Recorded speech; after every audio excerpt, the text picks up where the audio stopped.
आए दिन बीमारियां लगी रहती है। लगता है कि पितरी मेरे नाराज हैं। घर में दवाइयों की खर्चे बढ़ी रहती है। कर्जे से लदमलूद रहते हैं। तो कौन ऐसी गलतियां है जो हमारे किचन में हो रही है, जो कि आज से 20 साल 25 साल पहले ऐसा कुछ नहीं होता था। न पितरी दोष लगता था, न दवाइयाँ की खर्चा बढ़ी रहती थी। सभी लोग आनंद पूर्वक अपने गृहस्थी में जीते थे और गृहस्थी का आनंद लेते थे। वहीं आज हर घर में परेशानियां बनी हुई है। लगता है कि बरकत नहीं हो रही है। आए दिन लड़ाई झगड़ा, दुख तकलीफ, बीमारियां बढ़ी रहती है। पंडित के यहाँ जाई तो बताएंगे पुरोहित जी की आपको पितरी दोष लगा हुआ है। तो कौन सी ऐसी गलती है जो आपके किचन में हो रही है? तो प्रिय दोस्तों, मैं मीतू शुक्ला SPM ब्लॉग में आप सभी का स्वागत करती हूँ।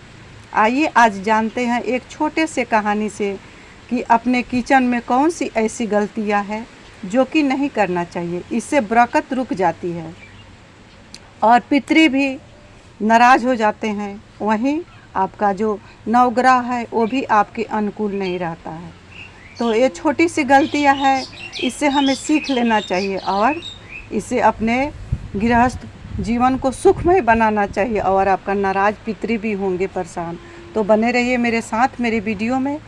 प्लीज़ मेरी वीडियो अच्छी लगती है तो वीडियो को लाइक करेंगे, चैनल को सब्सक्राइब करेंगे, बेल आइकन को प्रेस करेंगे, जिससे मेरी वीडियो का न्यू नोटिफिकेशन सबसे पहले आप सभी के पास पहुंचे। सबसे पहले आइए जानते हैं एक छोटे से कहानी से कि कौन सी ऐसी गलती है जो अपने किचन में नहीं करना चाहिए। रोज़ हम सभी कर देते हैं जाने अनजाने में।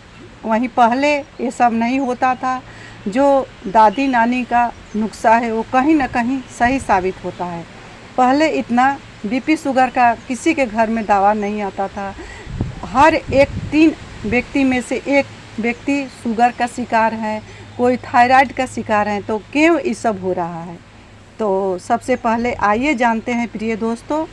इसको आप शांत भाव से सुनेंगे और इसको समझेंगे, इससे लाभ उठाएंगे। अगर आपके घर में लगता है कि पितरी दोष है या बीमारियां लगी हुई है, दवाई का खर्चा बढ़ा हुआ है, तो इससे आप सीख लेंगे और जो भी गलती है उसको सुधारेंगे। तो एक गांव में एक ब्राह्मण परिवार रहता था। पति पत्नी दंपति थे और उनको एक पुत्र था। पुत्र पढ़ा लिखा बड़ा हुआ, पुत्र का शादी हुआ और बहू भी आई। बहू भी काफ़ी संस्कारी और सुशील थी। सास तो थी ही, सास बहुत धर्मपरायण थी। अपने गृहस्थी को बहुत अच्छे से चलाती थी। उनके घर में बहुत बरकत होता था।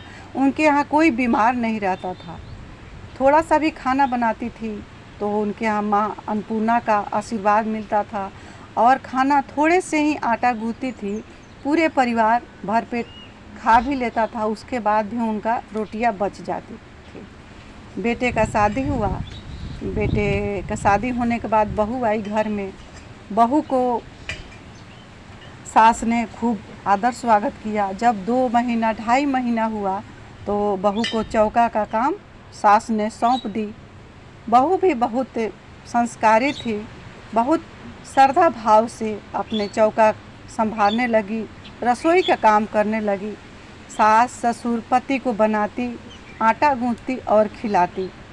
लेकिन कितना भी ज़्यादा आटा गूँथती थी, लेकिन उनको खाने के लिए, बहू को खाने के लिए एक भी रोटी नहीं बचा था। सास को खिला देती, ससुर को खिलाती, पति को भी खिलाती, लेकिन बहू के लिए एक भी रोटी नहीं बचा।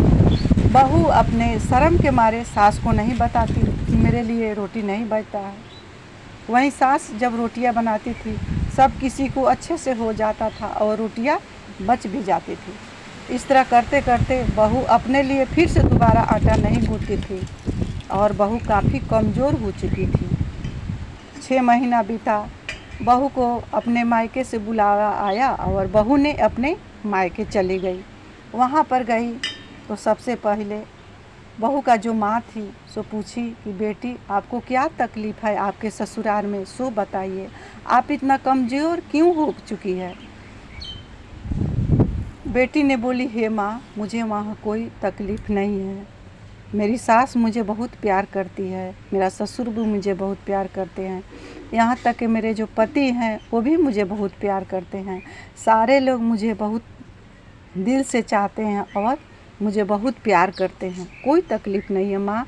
लेकिन एक बात है, जब मैं आटा गूँथती हूँ तो कितना भी ज़्यादा आटा गूँथ लूँ, वो आटा ससुर को खिलाने के बाद, सास को खिलाने के बाद, पति को खिलाने के बाद, सब किसी को भोजन कराने के बाद जो आटा है सो कम पड़ जाता है। मेरे खाने के लिए किसी दिन भी रोटी नहीं बचता था और मैं कभी दोपहर में खाना नहीं खाती थी। इसलिए मैं काफ़ी कमज़ोर हो चुकी हूँ माँ, यही बात है, दूसरा कोई बात नहीं है। माँ ने काफ़ी समझाया कि हे बेटी, माँ को भी पता नहीं था, क्योंकि जब तक माँ को भी पता नहीं होगा तो अपने बेटी को या बेटे को क्या समझाएगी। माँ बोली कि हे बेटी, तुम दोबारा से आटा गूँथ लिया करो और खाने पीने का ध्यान रखो। कुछ दिन बहू ने मायके में रही, उसके बाद वापस फिर अपने ससुराल में आई। संजोग बस आते ही बहू के हाथ में चोट लग गई। बहू के हाथ में काफ़ी तकलीफ़ हो गया। सास ने बोली कि हे बहू, तुम आराम करो, जब तक तुम्हारा हाथ में चोट है तब तक मैं आटा गूँथूँगी और खुद तुम्हारे लिए भी खाना बनाऊँगी, पूरे परिवार के लिए भी मैं भोजन बनाऊँगी। इस तरह से सास बनाने लगी, बहू को खिलाने लगी। उतना दिन तो फिर ठीक चला, लेकिन जब ही बहू ने फिर आटा गूँथना शुरू की, खाना बनाना शुरू की, फिर वही काम शुरू हो गया, घटने लगा। रोटी जब भी रोटी बनाती थी बहू ने, सास ससुर पति को खिलाने के बाद उसके यहाँ बहू को खाने के लिए बचता ही नहीं था। इस तरह से बहू फिर उसी तरह से रहने लगी। एक दिन ने सास ने ध्यान दिया कि फिर बहू मायके से तो अच्छे होकर आई, फिर यहाँ कमज़ोर होती जा रही है। बहू ने फिर उस दिन सब किसी को खिला दिया और उसको खाने के लिए नहीं बचा रोटी। सास ने पूछी, क्या बहू, आपको खाने के लिए नहीं बचता है रोटी? बहू ने बोली, माँ जी, मैं तो आपसे नहीं कहती थी, मुझे बहुत शर्म लगता है। नहीं माँ जी, मेरे लिए किसी दिन भी रोटी नहीं बचता है। सास ने बोली कि तुम आटा कम सानती हो।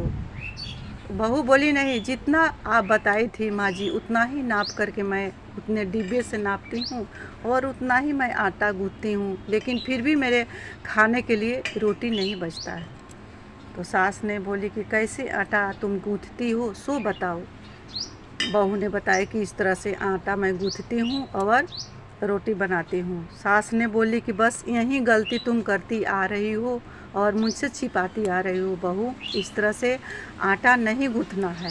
एक तरह से जब आटा गूँथ कर रखा जाता है तो रोटियां में बरकत नहीं होती है, वहीं पितरी भी प्रसन्न हो जाते हैं। जिसका पितरी नाराज़ हैं वो नाराज़ और हो जाते हैं, पितरी जो प्रसन्न रहते हैं वो भी नाराज़ हो जाते हैं। अगर ये गलतियाँ आप भी करते हैं तो प्रिय दोस्तों सीख जाएंगे। आटा गूँथने के बाद उसमें अपना 5 अंगुलियां का निशान अवश्य ही लगाना चाहिए। जैसे गोल भाग किया जाता है आटा का या लंबा भाग किया जाता है तो आटा वो पितरी को समर्पित हो जाता है। वहीं जब 5 अंगुलियों का निशान दे दिया जाता है आटा गूँथने के बाद और छोटा सा गोल बना करके वहाँ माँ अन्नपूर्णा के नाम से रख दिया जाता है। सबसे पहले वो गोल जो होता है, जो बना करके रखा रहता है आटा पर, तावा पर वहीं रखा जाता है माँ अन्नपूर्णा के नाम से, तो उस घर में बरकत होती है। और आटा कितना भी कम रहे लेकिन पूरे परिवार खा भी लेगा और रोटी बच भी जाती है। अगर इस तरह से नहीं किया जाता है, सीधे अगर आप आटा सान करके रख देते हैं तो आपके घर में जो पितरी है उनका वो भाग चला जाता है। सीधे आटा का जो गोला होता है, क्योंकि पिंडा गोला ही दिया जाता है, तो जब से आटा सान करके रखा जाता है वो पितरी को चला जाता है, पितरी को समर्पित हो जाता है। उसी आटा का जब हम रोटी बना करके खा लेते हैं तो घर में बरकत नहीं होती है, उससे बीमारियां आती है, उससे आपका जो प्रसन्न पितरी है वो भी नाराज़ हो जाते हैं, आपका नवग्रह अनुकूल है वो भी प्रतिकूल हो जाता है और आपके घर में कर्जे से लदमलूज हो जाते हैं और कहीं से बरकत नहीं होता है। मेन कारण यही है, इस बात को समझिएगा और अपने घर में आटा गूँथने से पहले थोड़ा सा नमक मिला करके आटा को गूँथना चाहिए। थोड़ा सा 1 चुटकी नमक, बृहस्पति के दिन हल्दी और शनिवार के दिन सरसों तेल मिला करके आटा को गूँथना शुरू करिए। और इस तरह से आटा गूँथने के बाद अपने 5 अंगुलियों का निशान उस पर डुबा दे। अपने 5 अंगुलियों का निशान बना करके अपना आटा को गूँथ करके रखे और छोटा सा लोइया बना करके माँ अन्नपूर्णा के नाम से रख दे। और वही जो छोटा सा लोइया है तावा पर सबसे पहले रखना चाहिए। अगर इस तरह से करेंगे तो आपका घर में देखेंगे बरकत भी होगा।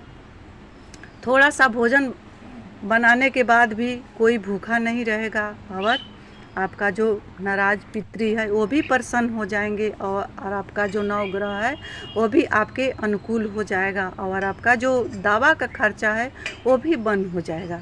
तो इस तरह से प्रिय दोस्तों आप सभी करके देखेंगे। उस दिन से बहू ने ऐसा किया और उस तरह से आटा गूँथने लगी और अपनी 5 उंगलियां का निशान आटा पर बना करके रखने लगी और छोटा सा लोइया माँ अन्नपूर्णा का नाम से बना करके आटे पर रख देती थी और तावा पर सबसे पहले माँ अन्नपूर्णा के नाम से वो छोटा सा गोला बना करके रखती थी। इससे बहू के घर में बरकत होने लगी। अब बहू को रोज़ भोजन मिलने लगा और बहू खुशी खुशी अपना गृहस्थी जीवन व्यतीत करने लगी। तो प्रिय दोस्तों कहने का तात्पर्य यही है कि ये छोटे छोटे गलतियों से हमें सीख लेना चाहिए कि कैसे हमारे घर में बरकत हो, हमारे नाराज पितरी प्रसन्न हो और हमें दवाइयों का जो खर्च है उससे बचे और हमारे घर में आए दिन जो लड़ाई झगड़ा होता है उससे भी कलेश से बचे, घर खुशहाल रहे। तो इस तरह से अपने घर में अपने किचन में आटे को गूँथेंगे और रोटी बनाएंगे, देखेंगे आपके घर में बरकत शुरू हो जाएगी और आपके नाराज जो पितरी हैं वो भी प्रसन्न हो जाएंगे, बरकत होने लगेगी। इस उपाय को करने में कहीं भी दिक्कत होगा तो आप कमेंट के ज़रिए अवश्य पूछ लेंगे और वीडियो को एक लाइक अवश्य करेंगे। इसी के साथ मैं अपने वाणी को माँ अन्नपूर्णा के चरणों में विराम दे रही हूँ। मिलती हूँ अगले वीडियो में, तब तक के लिए इतना ही। श्री शिवाय नमस्तुभ्यम। हर हर महादेव।